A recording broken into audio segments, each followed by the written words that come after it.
Bonjour à toutes et à tous et bienvenue pour cette vidéo qui aujourd'hui va aborder le thème de l'énergie. Alors l'énergie, on va l'aborder plusieurs fois dans plusieurs séquences vidéo pour parler notamment du nucléaire, des énergies renouvelables et aujourd'hui, eh bien, cette première vidéo sera consacrée au pétrole. Le pétrole qui est la ressource majeure qui permet aujourd'hui à notre société de vivre, de se développer, de fonctionner au quotidien.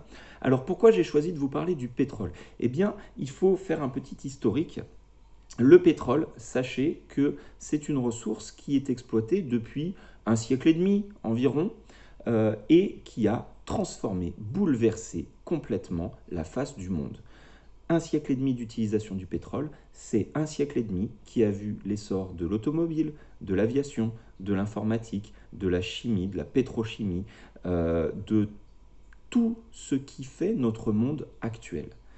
Un siècle et demi pour arriver à aujourd'hui, eh bien, le développement des technologies de l'information, l'Internet, les outils de haute technologie comme les smartphones, etc.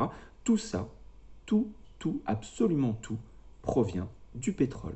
Du vêtement que vous portez, à la voiture que vous conduisez, à l'avion que vous prenez pour partir en vacances, tout est fabriqué et tout fonctionne grâce à ce pétrole.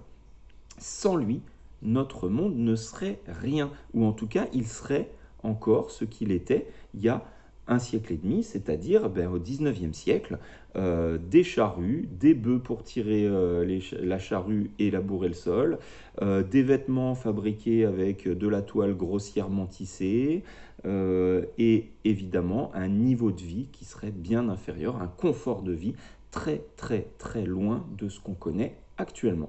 Alors ça, c'est pour faire un premier point parce qu'on n'a pas conscience, nous qui avons grandi dans un monde de facilité, de confort, on n'a pas toujours conscience de cette évolution-là et de ce qu'ont pu vivre les gens il n'y a pas si longtemps. Un siècle et demi, c'était il n'y a pas longtemps du tout.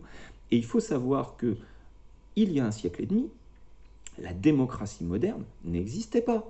Hein. Le monde tel qu'on le connaît avec eh bien, des droits pour les citoyens, avec le respect des libertés, avec tout ça, eh bien, ce monde-là n'existe que depuis très peu de temps.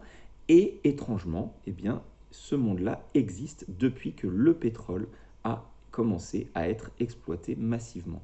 Alors pourquoi est-ce qu'on fait ce lien-là? Tout simplement parce que l'exploitation du pétrole a libéré du travail, a libéré les personnes de toutes les tâches ingrates, fastidieuses, difficiles, qui étaient auparavant accomplies par les mains des hommes, les mains, les jambes des hommes.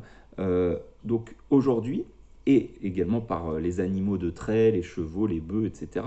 Donc aujourd'hui, en fait, eh bien, on a libéré l'être humain de tout ce qui était difficile, en tout cas dans les pays développés, et on lui a permis d'évoluer vers des choses plus sympathiques comme les métiers les sociétés de services, l'informatique, tout ce qui fait notre monde actuel, les services bancaires, etc.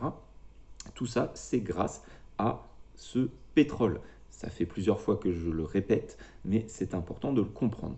Alors, pourquoi avoir choisi d'aborder cette thématique? Eh bien, tout simplement parce que il y a quelque temps, j'ai pris connaissance d'un rapport de l'Agence internationale de l'énergie qui date de 2018. Vous pouvez aller le chercher, vous le trouverez sans aucun problème. Et dans ce rapport, eh bien, figure une information qui n'est pas des moindres, puisque ce rapport prévoyait un risque, alors évidemment ce n'était pas une certitude, mais un risque de début de pénurie de pétrole, tenez-vous bien, à partir de l'année 2020. 2020, c'est aujourd'hui, c'est maintenant.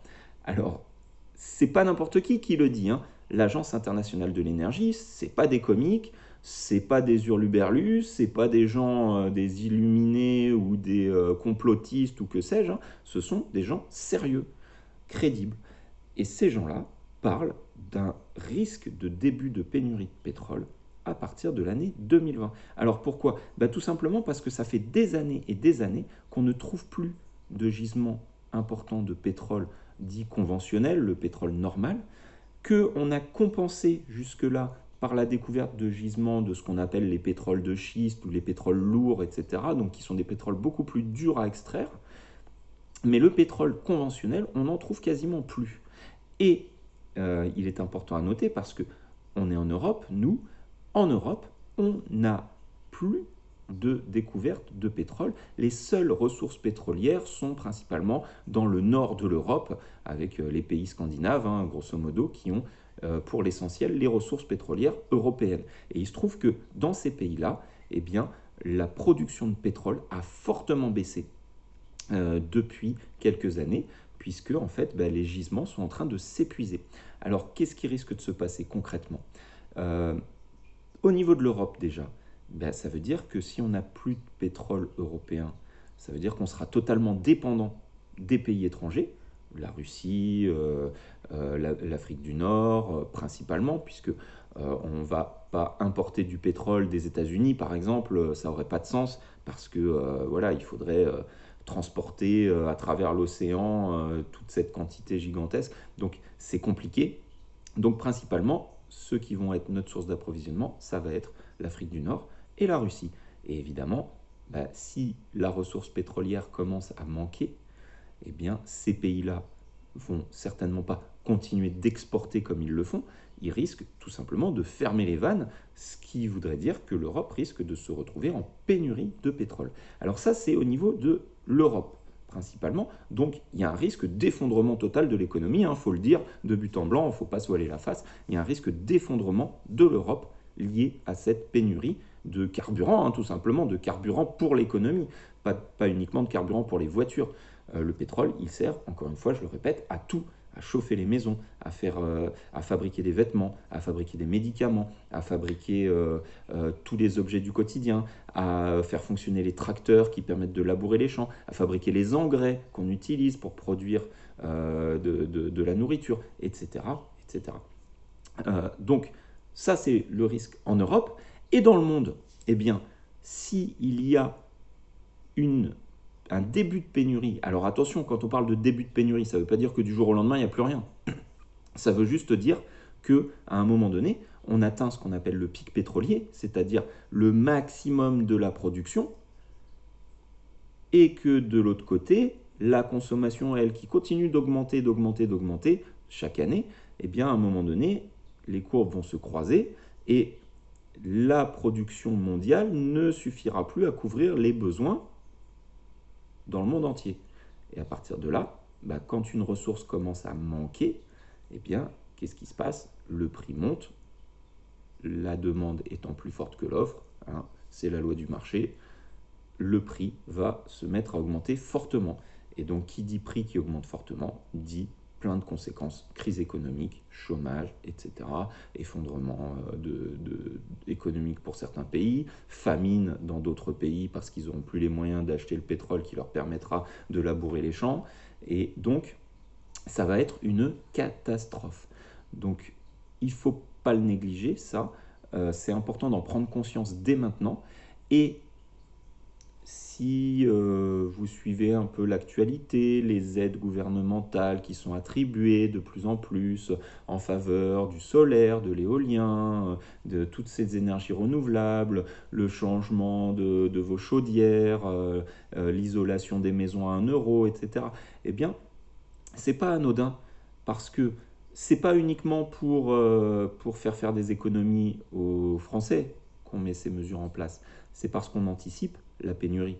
Le jour où il y a effectivement pénurie, où on aura moins de ressources pétrolières, eh ben, on pourra plus se permettre d'en consommer autant. Et donc, il va falloir que d'ici là, eh bien, on ait fait en sorte de préparer le pays à avoir une autre forme d'indépendance énergétique et d'autonomie.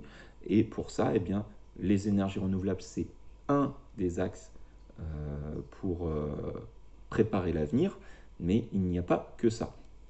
Alors, je tenais à vous parler de ce sujet, de cette thématique donc du pétrole et du risque de pénurie, parce que c'est pas un risque d'ailleurs, c'est une certitude.